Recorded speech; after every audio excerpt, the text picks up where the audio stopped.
Hi, Whitehead families. This is a special video that we are doing to talk to our families who are remote learners. And so there's been some issues that have come up, some concerns that the teachers have raised. And we really are hoping that our students are learning as much as they possibly can, whether they're in person or whether they're remote. So just a few friendly reminders about what we'd like to talk about in terms of your children learning. So Mrs. Randall is going to start. All right. Okay. So when your child is on Zoom, please make sure that they attend all Zoom or synchronous meetings. So when your teacher has a meeting scheduled for you, you need to make sure that you are on each and every one of those meetings. Please be on time for the meeting and make sure you stay for the whole meeting. Teachers have prepared many different Zooms and each one is valuable. So make sure you attend every single Zoom, not just the first or the last, but every single one in between. All assignments are expected to be completed and turned in. It's a lot of fun to get on and listen to your teacher and see your friends, but we also need you completing the work outside and turning that in. Parents, you are parents in this remote learning. Whatever expectations the teacher is asking, we need your help in making sure it's followed. We know you might not be able to be on top of your kid 24/7, but please check in throughout the day and make sure your child knows the expectations. The school day is between 7:35 and 2 o'clock, whether you're asynchronously learning or synchronously learning. Just as in school, your child is expected to be learning during this whole time. Be prepared as well with materials nearby. Make sure you have a specific set of materials that your child can use just for school and school only, and has those right close by so they're ready to use. Okay, so those are the things that the teachers have talked about. We brought them all together and said, okay, what would you like us to tell the parents?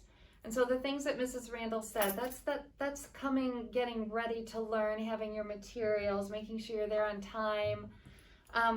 So now we're going to talk about some other problems that the teachers are getting really exasperated with. And I have to tell you, moms and dads, grandmas and grandpas, whoever is with the child at home, they're working ever so hard. This is brand new right now for us, this remote learning. And there are some issues that have come up. So please do not have distractions in the room where learning is happening. Please don't have the TV on, don't have music, don't be having side conversations, because what they're finding is that the children are distracted and you think the child is really listening to the teacher and interacting, but they're really listening to what's going on in the TV or listening to the conversations.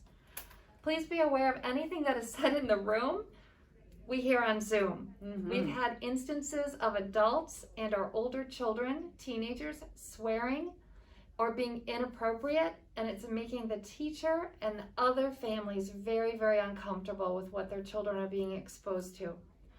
Your child is at home, but please have them come to the Zoom meeting prepared to learn.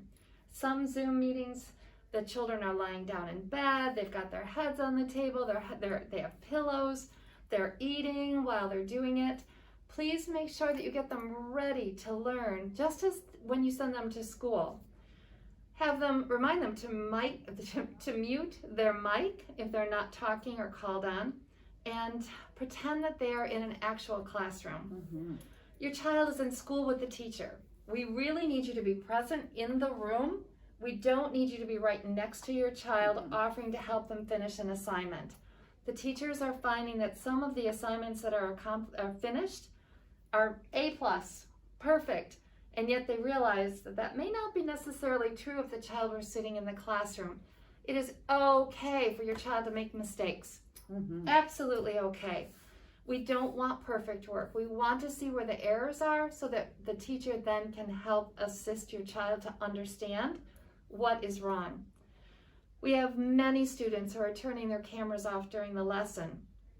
Now, I understand that there are some things maybe they don't want the background shown, so please choose very carefully the place where your child is set up to learn. Today I talked with a whole group of 5th graders, and for the most part, every child, their face was on the screen. And I have to tell you, it makes a world of difference.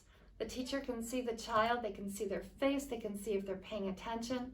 But when that screen is dark, she has no idea where that child is or what they're doing. I told the children today, to me it's a sign of respect that when my boss Zooms me, I would never have my screen dark. I always show my face so that we can interact, see each other's eyes. So please help us out. We're concerned. Many of the children are a year, 2, some of them 3 years behind academically. We have a lot to make up for, and frankly, parents, we cannot do it without you. Mm-hmm. So thank you so much for listening to this very long message. On behalf of our Zoom teachers, we want what's best for your child, and we're here to help. Please call school if you have any questions. Mm-hmm. Thank you. Bye.